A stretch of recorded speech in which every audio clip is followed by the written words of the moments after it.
तो प्यारे बच्चों, आज हम देखेंगे एक बहुत ही इंपॉर्टेंट टॉपिक। इसका नाम है त्रिविमीय ज्यामिति, या फिर हम बोल सकते हैं 3 डायमेंशनल ज्योमेट्री या फिर 3D ज्योमेट्री। तो बच्चों, एक बात आपको पहले एकदम से क्लियर समझ में आना चाहिए कि अगर आप 3D बहुत ही फास्ट वे में पढ़ना चाहते हो और बहुत ही अच्छे से पढ़ना चाहते हो तो सबसे पहले आपको 2D 11th क्लास वाला रिवीजन करके आना चाहिए।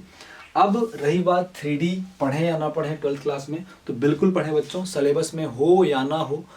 बिना 3D पढ़े हमें वेक्टर और जो स्ट्रेट लाइन है वो हम अच्छे से समझ नहीं पाएंगे, इसलिए उसके लिए हमें 3D बढ़िया समझना पड़ेगा। और अगर आपको 2D 11th क्लास वाला बहुत अच्छे से आता है तो 3D आप मुश्किल से 2 या 3 दिन में, मैं तो कहता हूँ एक ही दिन में पूरा का पूरा 3D खत्म कर दोगे। ठीक है बच्चा पार्टी। तो 3D ज्योमेट्री अपने आप में बहुत इंपॉर्टेंट चीज़ है। 11th क्लास में इसका हम बेसिक पढ़ चुके हैं, कॉन्सेप्ट पढ़ चुके हैं, ज्योमेट्री क्यों इंपॉर्टेंट है हमारे लिए। आज जो कुछ भी हम वो काम करते हैं जो एक्स्ट्रा ऑर्डिनरी है, हमारी सोच से तेज हैं, उन सब में हम 3D का इस्तेमाल करते हैं। लाइक अगर हम बात करें कि 3D का सबसे अच्छा 3D या फिर ज्योमेट्री का इस्तेमाल करते हैं, मैं ज्योमेट्री बोलना चाहता हूँ। तो अगर हम बात करें जैसे कि अगर आप गूगल में आप जैसे मान लो किसी आप शहर में आते हो, सपोज करो आप स्टेशन में हो, ये आपका पॉइंट ए है, आप वहाँ से किसी हॉस्पिटल में सर्च करना चाहते हैं कि वो हॉस्पिटल यहाँ से कितना दूर है। तो अगर मान लो आपने अपने मोबाइल में डाला बी हॉस्पिटल, कोई नाम है बी, तो आप देखोगे गूगल मैप में एक ये ऐसा रास्ता बन जाता है जो इससे वहाँ तक पहुँचने का एक रास्ता है और इसके बीच की डिस्टेंस मिल जाती है, इतने किलोमीटर है ना बच्चे। जैसे मान लो, और ये भी मिल जाता है कि अगर आप बाइक से जाओगे तो ये रूट होगा, इतना समय लगेगा, अगर आप कार से जाओगे तो ये रूट होगा और इतना समय लगेगा। तो ये सब जो गूगल और बड़ी बड़ी कंपनियां हैं, ये सब 3D ज्योमेट्री या फिर 2D ज्योमेट्री या फिर ज्योमेट्री के इस्तेमाल से इन सब चीज़ों को इतना आसान ने कर दिया है। अगर आप सोचो कि क्यों जैसे ही हम डालते हैं अपने मोबाइल में किसी जगह का नाम, किसी शहर का नाम, तो उसकी डिस्टेंस कैसे हमको मिल जाती है। तो बच्चों, आप सबको पता है कि पूरे अर्थ में 2 चीज़ें होती है, अक्षांश और देशांतर। इंग्लिश मीडियम वाले बच्चे इसको बोलते हैं लैटिट्यूड एंड लॉन्गिट्यूड। तो बच्चा पार्टी हमने मान लिया कि पॉइंट ए का जो अक्षांश है वो x1 है और जो देशांतर है वो y1 है। Latitude is x1 and longitude is y1। अब पॉइंट बी का अक्षांश है बच्चे x1 और देशांत x2 और ये है y2। इसको हम ज्योमेट्री में बिंदु के निर्देशांक भी कहते हैं। ठीक है बच्चों।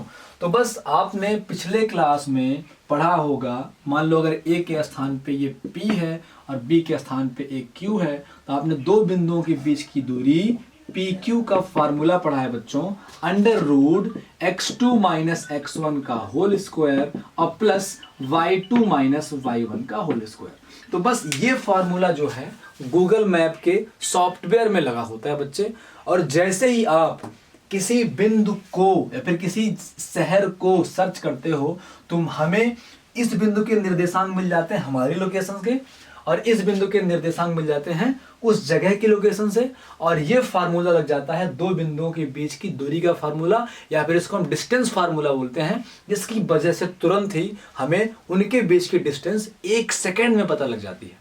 तो बच्चों, मैथमेटिक्स का इस्तेमाल हम अपने जीवन के हर फेज में करते हैं, और 3D ज्योमेट्री का इस्तेमाल तो इस हद तक करते हैं जितना अभी आपको अंदाजा नहीं होगा। आप सोच नहीं सकते कि हम 3D मतलब ज्योमेट्री का इस्तेमाल कितना ज़्यादा अपने जीवन को आसान बनाने के लिए करते हैं। चाहे हम अंतरिक्ष की यात्रा में हों, चाहे हम किसी ऐसे जगह में जा रहे हों जिसकी हमको ज़्यादा जानकारी नहीं है, तो हम ज्योमेट्री के माध्यम से उसका अंदाज़ा लगा पाते हैं, डिस्टेंस पता कर पाते हैं। आज जो हम इतने दूर दूर ग्रहों की दूरियाँ पता कर लेते हैं, तो वो सब ज्योमेट्री के माध्यम से बहुत आसान हो पाया है। तो ऐसे बहुत सारे एग्जाम्पल हैं जो हम इस चैप्टर के दौरान आपको बताते चलेंगे बच्चों, साथ साथ पढ़ते चलेंगे, कॉन्सेप्ट भी क्लियर करते चलेंगे, और एप्लीकेशन क्या है ज्योमेट्री के हमारी लाइफ में उसको भी क्लियर करते चलेंगे। सबसे बेहतरीन एग्जांपल आपको मैंने दूरी का दिया। आप जो गूगल मैप में डिस्टेंस पता कर लेते हो, रास्ता पता कर लेते हो, अब आपको समझ में आ गया कि ज्योमेट्री के माध्यम से गूगल इतनी आसान तरीके से हमें ये चीज़ें दे पाता है। तो 11th क्लास की 3D ज्योमेट्री पढ़ने में हम शुरुआत करेंगे बच्चों रेखा की दिक्कोज्जाएं। यहाँ से अपन स्टार्ट करने वाले हैं। तो किसी सरल रेखा की दिक्कोज्जाएं। दिक्कोज्जाएं क्या होती हैं बच्चों? दिक्कोज्जाएं ऐसा लिखा रहेगा, दिक्कोज्जाएं, किसी सरल रेखा की दिक्कोज्जाएं, है ना बच्चे, दिक्कोज्जाएं। बच्चों आपको पता है ज्या का मतलब होता है साइन थीटा, है साइन।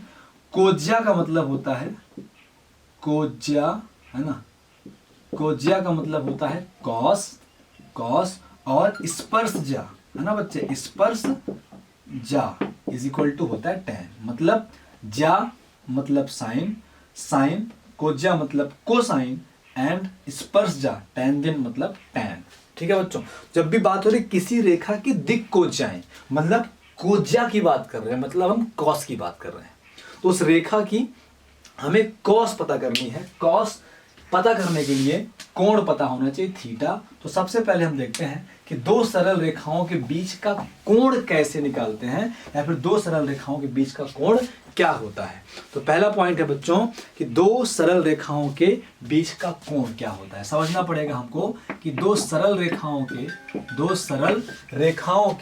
बीच का कोण, है ना बच्चों, दो सरल रेखाओं के बीच का कोण, दो सरल रेखाओं के बीच का कोण, दो सरल रेखाओं के बीच का कोण।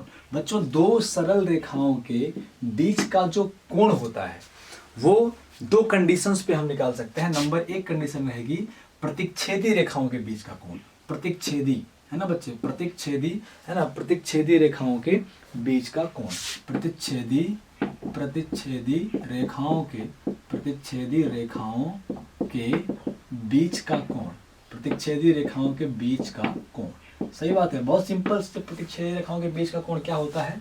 प्रतिच्छेदी रेखाएं क्या होती हैं? जो समांतर नहीं होती। दुनिया में जो रेखाएं समांतर नहीं हैं वो एक दूसरे को अगर एक ही समतल में रखी गई हैं तो वो एक दूसरे को प्रतिच्छेद करेंगी। तो अगर कोई रेखा इस तरीके से है, कोई रेखा इस तरीके से है, अगर वो एक ही समतल में है, समतल का मतलब पहले इमेजिन कर लो बच्चे, बहुत छोटी छोटी चीजें हैं जो हमको समझना पड़ेगा। समतल क्या है, इसको हम कैसे समझ सकते हैं। तो स्टार्टिंग के वीडियो में, 2-3 वीडियो में बहुत सारी कॉन्सेप्ट आपकी क्लियर करूंगा, तब जाके आपको 3D या फिर ज्यामिति अच्छे समझ में आएगी।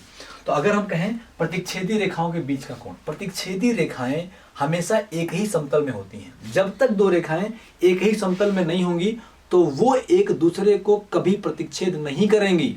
इसका मतलब आप समझिए, अगर ये रेखा समतल, मतलब जैसे ये एक बोर्ड हो गया, ये एक समतल है, अगर मैं इसके बगल में एक और बोर्ड ले लूं बच्चे तो ये दूसरा समतल हो जाएगा। तो सपोज करो अगर एक रेखा पीछे वाले बोर्ड में है और अगर एक रेखा इस बोर्ड में है, तो क्या ये दोनों रेखाएं कभी एक दूसरे को प्रतिच्छेद कर सकती हैं? बिल्कुल नहीं कर सकती हैं, है ना बच्चे। तो दो रेखाएं प्रतिच्छेदी तभी होंगी जब वो एक ही समतल में स्थित होंगी। तो प्रतिच्छेदी रेखाएं अगर बोल दिया गया तो एकदम समझ जाओ दोनों रेखाएं एक ही समतल में स्थित हैं। अब वो कहीं भी हों, समांतर नहीं होंगी तो प्रतिच्छेद करेंगी। भले वो यहाँ पे है, एक यहाँ पे है, इनको मैं पीछे एज्यूम कर सकता हूँ क्योंकि रेखाएं जो हैं अनंत लंबाई की होती हैं, तो ये पीछे एज्यूम कर सकता हूँ और ये पीछे एज्यूम कर सकता हूँ। इस तरीके से इनके बीच का कोण थीटा निकाला जा सकता है। तो दो रेखाओं के बीच का कोण तब ज्ञात करना जब रेखाएं प्रतिच्छेदी हों, मतलब एक ही समतल में हों। ठीक है बच्चे, ये आप समझे कैसे निकालेंगे। हम उन दोनों के एंडिंग पॉइंट ऐसे पीछे एज्यूम कर करके दोनों जहां पे मिलती हैं वहीं पे उनका कोण बन जाएगा। ठीक है बच्चे, या फिर हम ऐसा कर सकते हैं, एक और तरीका ये हो सकता है कि दो रेखाओं के बीच का कोण निकालना एक ही समतल में, ये रेखा है ऐसा और ये रेखा मान लो ऐसा है, तो हम इस रेखा के समांतर एक रेखा ऐसा यहाँ पे खींच दें जो इसको टच करता हुआ या काटता हुआ निकल जाए। तो जो कोण यहाँ बनेगा वही कोण अगर आप पीछे ले जा रहे हो तो वही कोण बच्चे एकदम से पीछे बनेगा। तो हम एक रेखा के समांतर एक रेखा दूसरी रेखा के साथ खींच सकते हैं, तो जो कोण इन दोनों के बीच बनेगा वही रेखाओं के बीच का कोण कहलाएगा। नंबर 1 चीज हो गई बच्चे। अब नंबर 2 चीज, दो रेखाओं के बीच का कोण ज्ञात करना जब रेखाएं क्या हो, असमतलीय हो। नंबर 2, जब रेखाएं या तो अप्रतिच्छेदी बोल दें या फिर हम क्या बोल सकते हैं, असमतलीय बोल सकते हैं। क्या बोल सकते हैं बच्चों? असमतलीय हो। जब रेखाएं क्या हो, असमतलीय हो, मतलब अलग अलग समतल में हो। जैसे मान लो एक रेखा है यहाँ पे, ए बी करके एक रेखा यहाँ पे है, और सी डी करके, और मान लो सी डी करके एक रेखा इस समतल में नहीं है, दूसरे समतल में है। मतलब यहाँ कहीं पे ये रेखा, अब चूंकि मैं हवा में लिख सकता नहीं हूं, तो मान लो एक समतल यहाँ पे है तो सी डी रेखा यहाँ पे है। जब दो रेखाएं अलग अलग समतल में होंगी तब उनके बीच का कोण कैसे एज्यूम किया जाता है बच्चे? तो क्या किया जाता है, जब दो रेखाएं अलग अलग समतल में हो तो इस रेखा के समांतर एक रेखा खींच लिया हमने, इस रेखा के समांतर एक रेखा हमने खींच लिया। मतलब दोनों रेखाओं के समांतर एक एक रेखा, दोनों रेखाओं के समांतर एक एक रेखा मुझे एक समतल में ले जाना है। तो जो कोण इनके बीच का आएगा वही कोण ए बी और सी डी के बीच का होगा। बच्चों समझ में नहीं आया अगर, तो आप ये कर सकते हो कि जो दूसरा वाला समतल है, यहां से एक रेखा इसके समांतर पकड़ के लाओ, पकड़ के लाओ, पकड़ के लाओ, और यहां पे रख दो। तो अब ये जो कोण यहां बनेगा वही इन दोनों रेखाओं के बीच का कोण होगा। तो बच्चों इस वीडियो में हमने समझ लिया कि 3D क्या है, ज्योमेट्री क्या है, ज्योमेट्री के क्या यूजेस हैं, और इस 3D ज्योमेट्री को स्टार्ट करने से पहले जो पहला टॉपिक था कि हमें रेखाओं की दिक् कोज्जाएं कैसे ज्ञात करनी है, हमने समझ लिया कोज्जा होता है कॉस थीटा। तो कुल मिला के हम कॉस थीटा निकालना चाहते हैं, तो थीटा कैसे निकलेगा? थीटा निकलेगा दो रेखाओं के बीच के कोण से। तो हमने देखा कि दो रेखाएं किस प्रकार की हो सकती हैं, या तो वो एक ही समतल में होंगी तो आसानी से कोण निकल जाएगा, या तो अलग अलग समतल में होंगी तो उनके समांतर लाके हमें उनके बीच का कोण थीटा निकालना आना चाहिए। अगले वीडियो में बच्चों हम समझेंगे दिक् कोज्जा क्या है और कैसे निकालते हैं, और उसके कुछ कॉन्सेप्ट। तो मिलते हैं वीडियो बच्चों अगले वीडियो में, तब तक के लिए नमस्कार।